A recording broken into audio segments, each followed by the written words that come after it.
In the beginning, they called it the incredible bird, and it was. Boeing's 747 jumbo jet is an icon of aviation.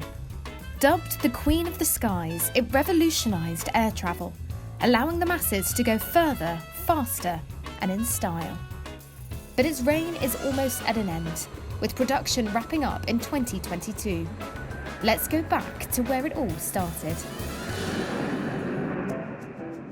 Some 50,000 mechanics and engineers built the first of the jets in 16 months. They were dubbed the Incredibles for their feat, crafting what was then the world's largest civilian airplane. It has a capacity of 362 passengers, far more than any other plane now in service. The 747 had its maiden flight in 1969, entering service the following year. It democratized air travel in the 1970s, making long-haul travel cheaper thanks to its size and range. $20 per person, round trip, lower on the 10 abreast seating than... Its tail towered as high as a 6-storey building, and the wing spanned wider than a baseball court. With that space came new frills, making the 747 synonymous with luxury and glamour. It soon became the world's most recognisable jetliner, with its iconic humped fuselage and 4 engines. A British Airways 747 broke a subsonic speed record, crossing between New York and London in just under 5 hours, according to Flight Radar 24. It became the carrier of history, bearing the likes of John Paul II as he staged the first visit to Ireland by a pope in 1979.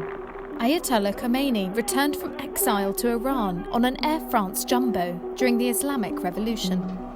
It's known its fair share of tragedy too, with a career spanning the Cold War and the rise of plane attacks.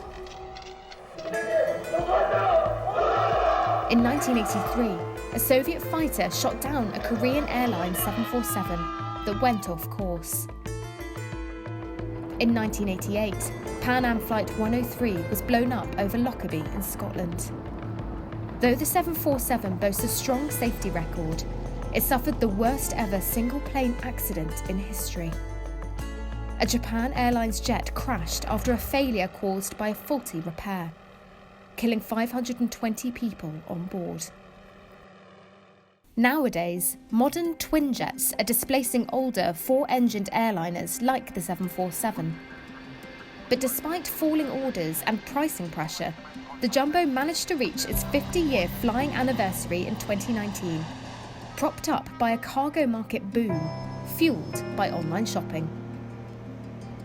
Weak demand eventually ended its lifespan. The last order for a passenger version came in 2017, but it was a big one to bow out on. The US government asked Boeing to repurpose 2 of the latest model for use as the new Air Force One presidential plane, set to be delivered in 2024.